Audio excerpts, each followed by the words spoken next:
نحمده ونصلي على رسول الكريم فأما بعد فأعوذ بالله من الشيطان الرجيم بسم الله الرحمن الرحیم۔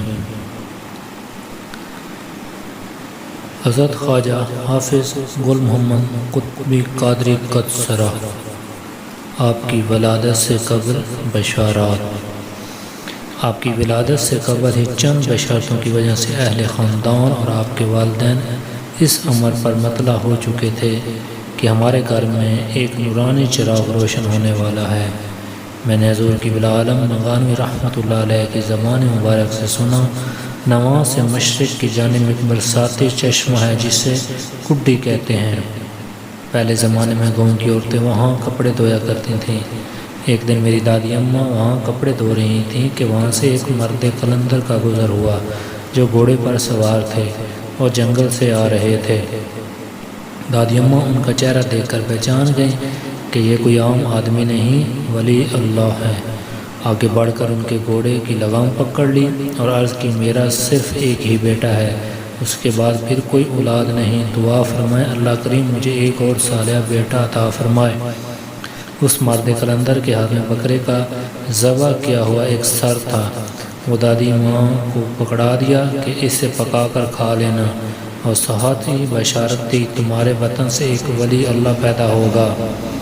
وہ بچپن میں ڈاڈا سخت مزاج ہوگا، مرضی کرتا پھرے، تم سے کچھ نہ کہنا، دنیا میں چانن کرے گا، دیوا بالے دا یعنی چراغ روشن کرے گا۔ پھر جب اپنے والدہ ماجنہ کے وطن مبارک میں تھے تو حضرت خواجہ عبدالرحمن توسی رحمۃ اللہ علیہ نے بھی نواں تشریف آوری کے موقع پر اس امر کی تصدیق فرمائی کہ اس گھر سے ولایت کا نور نظر آ رہا ہے۔ رقم العروف کی تحقیق کے مطابق آپ کی ولادت 1914 کو نواں ضلع میاں والی میں ہوئی۔ بچپن سے ہی سعادت آپ کی پیشانی سے جھلکتی تھی۔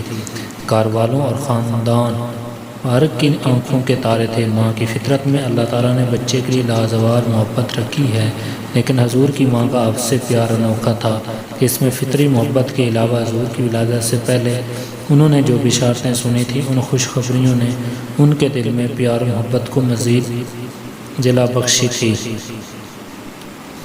ایک مرتبہ نواں گاؤں میں ہندوؤں کا ایک گورو میاں بنو وارد ہوا اور بڑے پیپل کے نیچے جہاں ان کا مندر تھا اور مورتیاں رکھی ہوئی تھیں، اقامت اختیار کی۔ ایک روز اسی پیپل کے نیچے ہندوؤں کی مجلس لگا کر بیٹھا تھا۔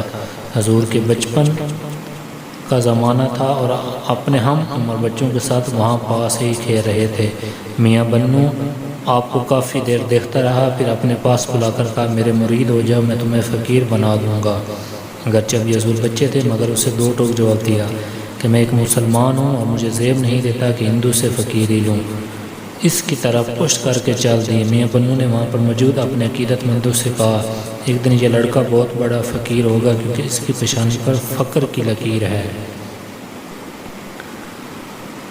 حضور نے اپنی تعلیم کا آغاز گاؤں کے جامع مسجد سے کیا۔ آپ کے والدین کو حضور سے والہانہ محبت ہونے کے باعث حافظ قرآن بنانے کا شوق ہوا اور امام مسجد قاضی مولانا قمر الدین صاحب کے پاس لے گئے۔ وہ ان دنوں بہت کم لوگوں کی حفظ کرواتے تھے۔ انہوں نے آپ کے والدین کا شوق دیکھتے ہوئے کہا، آپ کا بیٹا سحری کے وقت اٹھ کر پڑھے تب حفظ کر سکے گا۔ حضور کے والد گرامی نے فرمایا، آپ پڑھانے کی محنت کریں، رات کو اٹھانے کی ہم کوشش کریں گے۔ حضور کے بڑے بھائی بابا جی علی گل صاحب بتایا کرتے، ہمارے والدین کو حضور کے حافظ پڑھنے کا اس قدر شوق تھا کہ دونوں میاں بیوی رات کو باری باری سوتے تاکہ سحری کے وقت دونوں کی آنکھ نہ لگ جائے اور آپ کا سبق نہ رہ جائے۔ سحری کے وقت حضور کو اٹھاتے اور دونوں میاں بیوی چراغ جلا کر مسجد ساتھ آتے۔ مسجد میں سناٹا ہوتا، حضور قرآن مجید کھول کر بیٹھ جاتے اور آپ کی والدین ذکر نوافل کے علاوہ وہیں بیٹھے آپ کو دیکھتے رہتے۔ حضور کو اللہ کریم نے جہاں اور بہت سارے اوصاف حمیدہ عطا فرمائے تھے، وہاں حافظ بھی کمال کا نوازا تھا۔ آپ کے ہم مکتب اور استاد محترم لوگوں کو بتایا کرتے آپ کا ذہن اور حافظہ لاجواب تھا۔ صرف ایک بار قرآن مجید کھول کر پڑھتے تو بڑے غور سے دیکھتے، پھر اپنی منظر اسباق سنا دیتے۔ کبھی ایسا اتفاق نہ ہوا کہ آپ قرآن مجید پڑھتے ہوئے بھول گئے ہوں۔ قرآن مجید پڑھتے تو آنکھ بند کر لیتے، دنیا و مافیا سے بے خبر ہو جاتے۔ تلاوت اس قدر خوش الہانی سے کرتے کہ سبق سناتے وقت کئی لوگ مسجد میں جمع ہو جاتے۔ بعض اوقات کئی لوگوں کو آپ کے استاد محترم قرآن سنانے کے لیے بلوا لیتے۔ ہمیشہ آپ کی شاگردی پر فخر کا اظہار کرتے۔ میں نے حضور قبلہ عالم منگانوی رحمۃ اللہ علیہ کی زبان مبارک سے سنا کہ آپ نے صرف 10 سال کی عمر میں قرآن مجید حفظ کیا تھا۔ اس زمانے میں ہر سال تھمے والی میں ایک بڑا دینی اجتماع ہوتا، جس میں علاقے کے سردار مولا غلام محمد صاحب بڑے بڑے علماء کو بلاتا۔ اس اجتماع میں مولانا گل شیر اور مولانا سرسری خطاب کرتے۔ سید عطا اللہ شاہ بخاری کے بعد خطابت میں ان علماء کے اس زمانے میں دھوم مچی ہوئی تھی۔ جہاں جاتے خلق خدا کا ایک سیلاب امڑ آتا۔ مولانا سرسری جب بات شروع کرتے تو فرماتے، جتنے حفاظ کرام اس محفل میں تشریف فرمائیں سب میرے قریب آ جائیں۔ ہمیشہ ایک تمام حفاظ کی جرمٹ میں ان کا سٹیج ہوتا۔ مولانا سرسری دوران خطاب جب کوئی آیت مبارک تلاوت کرتے تو اپنے قریب بیٹھے حفاظ سے باری باری پوچھتے کہ بتاؤ یہ کس پارہ اور کس رکوع کی آیت ہے۔ لہذا یہ اجتماع حفاظ کرام کی بھی ایک امتحان گاہ تصور کیا جاتا۔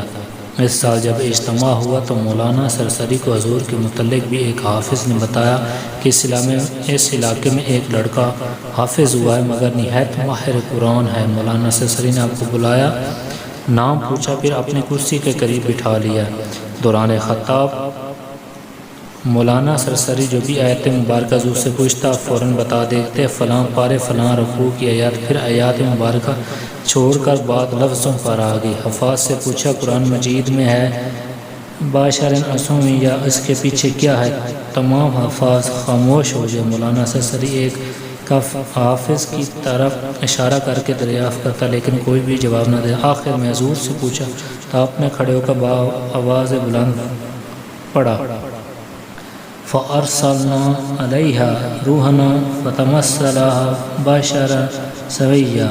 مولانا سرسری حیران رہ گئے اور جواب پر شاباش دی۔ پھر وہ دوران خطاب اور ایک ایسا مرحلہ پیش آیا جب انہوں نے ایک حدیث شریف کے چند الفاظ پڑھے جو بعض آیات مبارکہ سے ملتے جلتے تھے۔ حسب عادت حفاظ سے پوچھا یہ قرآن مجید میں کہاں واقع ہے؟ تمام حفاظ نے اپنے اپنے اندازے لگا کے بتایا کہ لیکن وہ نفی میں ساری لاتے رہے۔ جب تمام حفاظ ناکام ہوئے تو آخر میں حضور کو آواز دے کر کہا، آپ کہاں ہو حافظ گل محمد؟ آپ کھڑے ہو گئے اور فرمایا آپ وہ الفاظ دوبارہ پڑھیں۔ انہوں نے دہرایا، آپ نے فرمایا یہ قرآن نہیں ہے۔ مولانا مسکرائے فرمایا پھنس گئے ہو نا، مجھے قرآن سناتے 40 برس ہو گئے ہیں، میں نے قرآن سے پڑھا ہے، تم کہتے ہو یہ قرآن نہیں، بتاؤ کہاں ہے یا صاف کہہ دو کہ مجھے علم نہیں۔ حضور نے آنکھیں بند کی اور سر کو سینے پر جھکایا، پھر سر اٹھایا، فرمایا میں نے 30 پاروں کو دیکھا ہے، یعنی الحمد سے والناس تک نظر پھیری ہے، یہ آیت قرآن میں نہیں ہے۔ اور جو جذبے میں ان کی طرف بڑھے اور فرمایا پھر اب ہی وہ قرآن دکھاؤ جس میں یہ آیت ہے۔ مولانا کھڑے ہو گئے اور آپ کی پریشانی چوم کر کہا، قربان جاؤں تیری ماں پہ جس نے تجھے جینا ہے، اللہ کی قسم میں نے زندگی میں تجھ جیسا حافظ نہیں دیکھا۔ اور اعتراف کیا کہ میں نے مسلم شریف کی ایک حدیث پڑھی تھی جو آیت قرآن سے ملتی جلتی تھی۔ پھر حفاظ کرام سے مخاطب ہو کر فرمایا، تم نے قرآن کو یاد کیا، فقط دماغ میں اتارا ہے، اس لڑکے نے قرآن کو دل میں اتارا ہے۔ پھر مولانا سرسری جہاں بھی جاتے حسب عادت حفاظ سے جب کوئی یاد پوچھتے تو اپنی ہر محفل میں حضور کا تذکرہ بڑی محبت سے کرتے اور علاقہ بھر میں آپ کا چرچا ہونے لگا۔ یوں سمجھیے اللہ تعالیٰ نے مولانا سرسری جیسے عالم کو ہر طرف آپ کا ایک اشتہار بنا دیا۔ بچپن اور لڑکپن کی طرح آپ کا عالم شبابی بے مثال تھا۔ آپ نہایت حسین و جمیل اور پرکشش نوجوان تھے۔ چہرہ انور کا رنگ اتنا سفید اور چمکدار تھا کہ ریش مبارک کے عکس کی جھلک رخساروں پر پڑتی تھی۔ پیشانی کشادہ اور روشن تھی، ناک بہت خوبصورت پتلا اور اونچا تھا، آنکھیں بڑی تو نہ تھیں لیکن نہایت پرکشش تھیں، جب ان میں سرما ڈالتے تو مزید چمک اٹھتی تھیں۔ ابرو باریک اور معمولی خمدار تھے، لب مبارک پتلے اور ان کی رنگت گلابی تھی، دندان مبارک چمکدار اور ایک دوسرے سے ملے ہوئے تھے۔ ریش مبارک نہ تو زیادہ گھنی تھی اور نہ پتلی، گیس و کانوں کی لو کو چومتے۔